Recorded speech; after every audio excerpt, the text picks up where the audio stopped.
So hey guys, this is Sapna Pal. Welcome and welcome back to the channel. Hope you all are doing good and have a good day.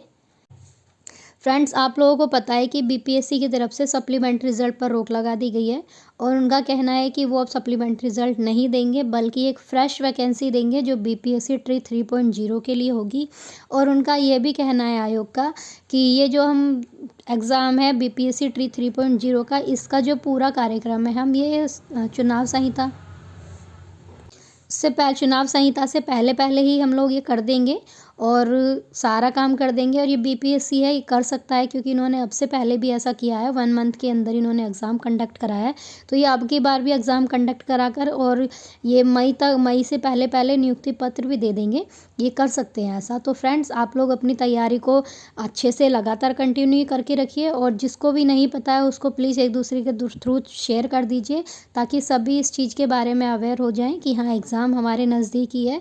अब इतना लंबा time नहीं है क्योंकि सभी सोचकर बैठे हैं कि अगस्त में होगा, बट आयोग ने फिर से एक चौंकाने वाला हमें क्या बोल सकते हैं कि चौंका दिया है हमें ये न्यूज़ देकर। और चारों तरफ अफरा तफरी इस टाइम पे मची हुई है कि कैसे करेंगे, क्या करेंगे, कैसे सिलेबस कंप्लीट करेंगे।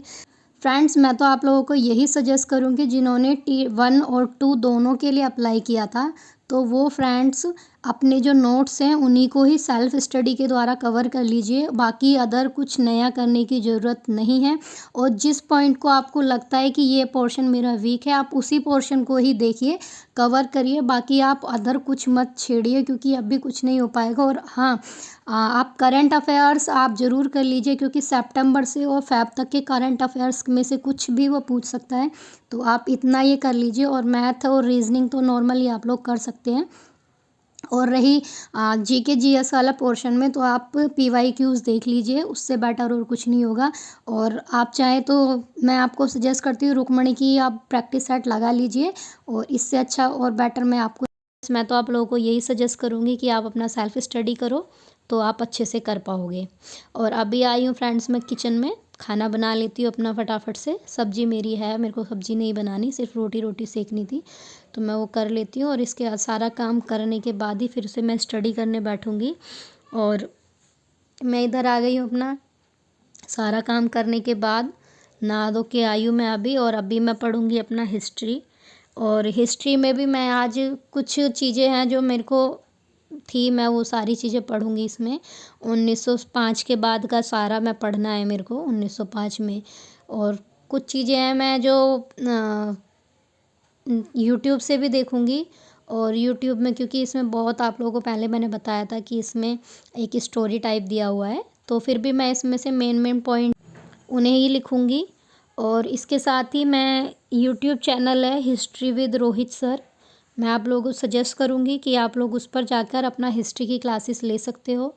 और साथ के साथ ही मैंने यूट्यूब पर ही ये दानी सर हैं, ये ट्री 1 और ट्री 2 के जो पीवाईक्यू क्वेश्चंस हैं ये उन्हीं को ही प्रैक्टिस करा रहे हैं, तो मैं उनको भी देख रही थी एक बार कि इससे ये रहता है ना कि क्वेश्चन का लेवल हमें पता लग जाता है। क्योंकि मुझे मेरे सब्जेक्ट के ही क्वेश्चन का लेवल पता है, बाकी का मुझे नहीं पता कि और शिफ्ट में कैसे क्वेश्चन पूछे थे। और ट्री 1 मैंने नहीं दिया था तो मुझे उसके बारे में नहीं पता, तो वही थोड़ा सा मैं इनका भी देख रही थी क्योंकि ये पीवाईक्यूज़ ही करा रहे हैं और ये भी बीपीएससी के ही करा रहे हैं और किसी सब अदर उसके नहीं करा रहे हैं एग्ज़ाम के।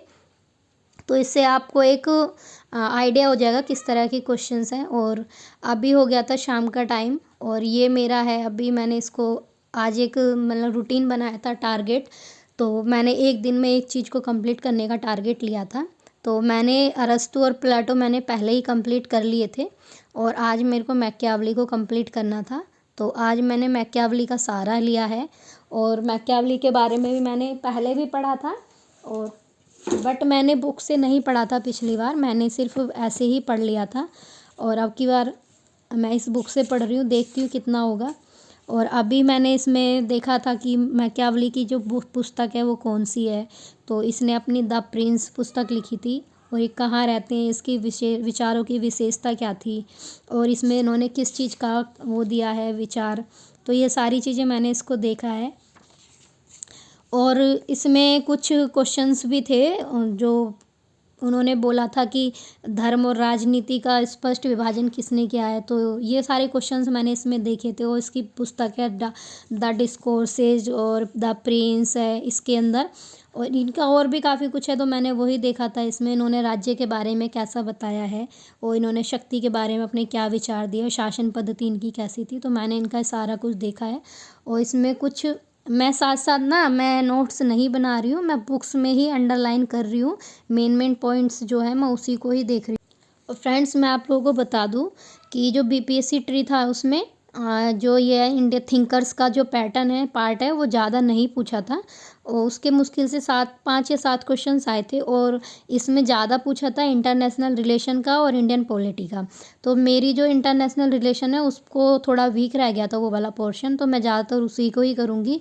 उसमें जैसे हमारा विदेशी देशों के साथ संबंध कैसे हैं, पड़ोसी देशों के साथ, और उसमें हमारा यूएनओ हो गया, आसियान हो गया, ब्रिक्स हो गया, COP26 हो गया, ये सारी चीज़ें सम्मेलन है, ये कंप्लीट करूँगी। साथ साथ शीत युद्ध है, और भारत की विदेश नीति के निर्धारक तत्व है, अंतर्राष्ट्रीय संगठन है, संयुक्त राष्ट्र संघ है, क्षेत्रीय संगठन है, विशिष्ट एजेंसियां हैं, साफ्टा क्या है, एनटीपीटी क्या है, और साथ में तीसरी दुनिया के देशों के बारे में, और थोड़ा सा हिंद महासागर है इसके बारे में भी पढ़ना है, क्योंकि हिंद महासागर से पिछली बार भी क्वेश्चन आया था और मेरे को वो नहीं करा था मैंने, तो ये मेरे को पढ़ना है। उसमें राष्ट्रीय हित और शक्ति हैं ये पढ़ना है, और अंतर्राष्ट्रीय राजनीति के सिद्धांत भी पढ़ने हैं। और इसके अंदर साथ साथ ये भी पूछा था कि सबसे पहला जो उपागम थे वो कौन से थे, और थोड़ा साथ में ही मैं लोक प्रशासन है उसके बारे में भी, जैसे पोस्ट कोर्ब हो गया वो का, लूथर गुलिक के बारे में है वो, तो मैं थोड़ा सा ये पढ़ूंगी। और क्योंकि पिछली बार मैंने इन्हीं चीज़ों पर ज़्यादा फोकस नहीं किया था, और अब की बार मेरे को ऐसी गलती नहीं करनी है, मेरे को इस पर ज़्यादा फोकस करना है।